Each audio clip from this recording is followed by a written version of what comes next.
Load number 89, NPFL Pro from Euless, Texas, James Biggs. So today's video is simply what settings I'm using on my Lowrance unit. I'm running a Lowrance Live 16 here, and I'm going to go through each page, the sonar, the side scan, the down scan, and show you my favorite template when I'm searching offshore for fish, but also every detail. I mean, from top to bottom, every setting, so you can have yours looking nice and clean. So come around here and I'll show you the screen.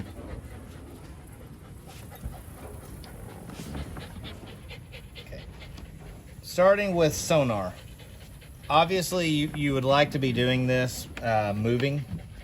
And so I'll show you some good pictures as you're moving. It doesn't do near as good just sitting still. But right now, we're not going to focus so much on what you're seeing here as much as just your settings. When we get out on the water, this will look totally different when we're moving, and I can show you a little interpretation of what you're looking at. So first things first, mode, I'm running general. Range, I leave that on auto. Most of the things on these units I do not leave on auto, but my depth range I do. The frequency is 200. My sensitivity is 65%, or that would be A+1, depending how your unit's set up. Color line, 82%.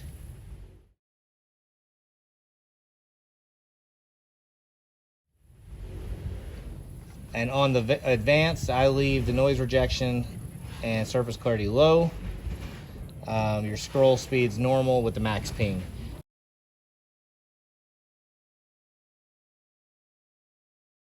And the truth is, when I'm looking at 2D, I'm not as concerned with the top couple feet right next to the boat. You're not looking right under the boat in 2 foot below the surface. You're wanting to see what's down on the bottom.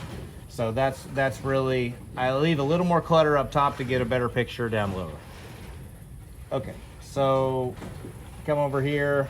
That's advanced, more options. Palette 13 is by far my favorite palette. It's the one that you'll be able to see more hard bottom. Like if you look right here, I know this isn't a good picture, but I'll show you later. But you see that yellow, anytime you got a hard bottom, it'll really, that orange and yellow will really pop on that brown. So it's great to see rocks. Other than that, that's pretty much all my settings on 2D. And one thing I will show you I did too is I did an overlay. So I put the time, the temperature, and if you ever want to add any of these things on your unit, all you have to do is hit the power button, and then you can do data overlay if you don't have any on there, or edit overlay if you already have it on there. So let's say edit overlay, and let's say I want to add something else here. What do we want to add? It gives you all kind of options on here. So let's just add speed. So I can right here click that, add speed, and now hit save, and it'll tell me how fast I'm going all the time on this screen. It's a nice tool to have, so especially on your map page. I love it when I'm trying to make it back to weigh in. I got my miles per hour, my time. That way I know the depth that I'm running in, the time of day, so I make sure I make it back to weigh in on time, and the speed. I don't do a lot on my chart page. Water temperature, those are the 4 things I leave on here. Okay, side scan. Side scan, as far as let's start with your palette color. There's a few palettes I like. I like number 5, which is brown, or 9, which is blue, and I kind of like number 1, which is more green. Those are my main 3 I use, but blue is kind of what I've grown up using, palette 9, so that's what I'm rolling with today. As far as your range out to the side of the boat, 60 or 80, either one, and that's kind of, depending on the depth, if you're in shallow water, 60. But 60 is what I try to do most of the time. You can see everything, it makes everything bigger in the picture, a little easier to see what you're looking at. 800 frequency. Your contrast, which is kind of interesting on this, you would think contrast higher would be better, but on my Lowrance unit, like a -1 to a -2 actually gives me the cleanest picture.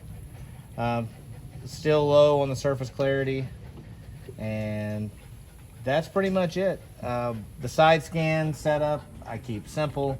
I use this predominantly to locate my targets. So brush piles, rock piles, road beds, house foundations, and we'll run over a few of those and I'll let you see them on here in just a little bit. Okay, and now let's talk about downscan. Downscan is what I prefer to use when I'm looking for actual fish. 2D is great to find brush piles and pieces of cover, and you can see fish on it.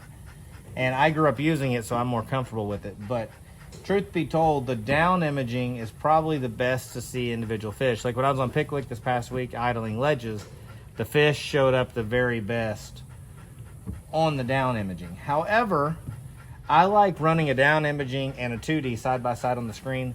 That way, when I see something, I'm like, man, is that rock? Is that a fish? I can't really tell if that's a piece of brush or is that a fish in the brush. Having two different pictures of the same thing side by side gives you a better opportunity to do that. Okay, hey Oliver, hey, come back over here. We got a runner over here. Come on, jump. That's a boy.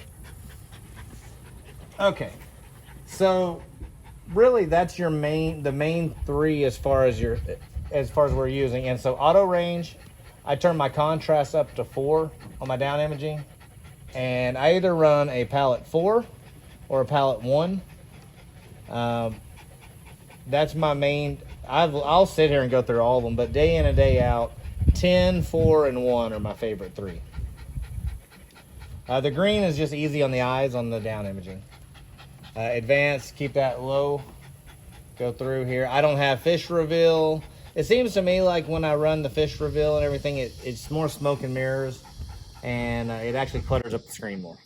So that right there is the simple setup as far as how I'm doing that. Now, when I'm actually searching for the fish, my favorite way to do this, and all you have to do is come over here and hit the plus sign and add it if you don't know how to do it. And you'll come over here and take your side scan, your down, your sonar, and your chart. But the deal is, I don't want it like this because I want more side scan. I want to be able to see more. So you can come over here and touch this box, and now you can drag this one down, drag your map over. And what's great about this now is I got a big piece of side scan. I got my map, my chart, so I can see my contour lines. And then I got a down and a 2D side by side, and it allows you to get 2 looks at each thing. So you hit save, and there you go. So this is the basic setup I use when I'm looking for fish. And whichever box you touch is the one that's active. So if I touch that one, now I can scroll in. If I touch this one, I can scroll on this. So it's that simple. You touch and play. Lowrance, hands down, makes it the easiest to locate your things, mark your waypoints, color code them, and just be more organized. So we're going to get out there now and show you what you're looking at. All right, so right here, we have our map, our 2D, our down imaging, and a big piece of side scan.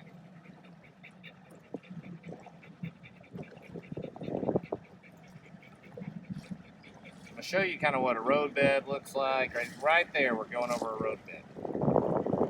And what's great when you're looking at it this way, pause, I'm just going to stop the screen for a second. You can see the road on both sides, and then you get to see what it looks like on down versus the 2D. And what's really interesting about this is these fish here that look big, you see the bait fish and a couple bigger fish on the 2D. Once you look at them on the down, you realize that that's really not near as many big fish as you thought. It's a lot of smaller fish, but that can be deceiving compared to that. So it's real important, and they're sitting right on top of that road. Like right on top. You can see the road there. It's real important to be able to understand what you're looking at, and the two combined are really nice together. So as we continue on, it looks like you got a concrete block there, and a fish could totally get on a concrete block like that. This area has got a lot of good stuff, and a lot of it is you got a big major creek, and all this good stuff is right here at the mouth of it. So So we're idling along. Right there, some timber and a lot of bait fish. One tree and a lot of bait. But bingo, check out the house foundation right here. And what's great is if you look close, you can see the steps coming in. You can see the whole thing. You see the walls. You see all of it. It's just a really neat tool when you get these things set up right, of how well you can see the different things. At some point soon, we'll do more graph interpretation and that sort of thing, but I wanted you just to see all these work together when they're cleaned up, because it really does make it much easier to understand what you're looking at and then fish them more effectively. And I'll also show you one last thing about the Lowrance I love. So I saw that foundation back there and I've idle past it and you go, oh wait, I didn't mark it. You can just scroll right back over here, mark it. You can, and what I like to do is actually mark all four corners of it. That way, when I do come back to fish it, I can see right there, I see the whole house. And also, if you notice all the stars around it, that's where I like to put, I've actually set the hook on a big fish and have my boat positioned. So it's really nice to be able to mark where you're sitting and to mark all the corners of the foundation. It definitely makes it much easier to fish. I hope these tips help you on your Lowrance units. And coming soon, we will do a live scope and a 360 tutorial just like this.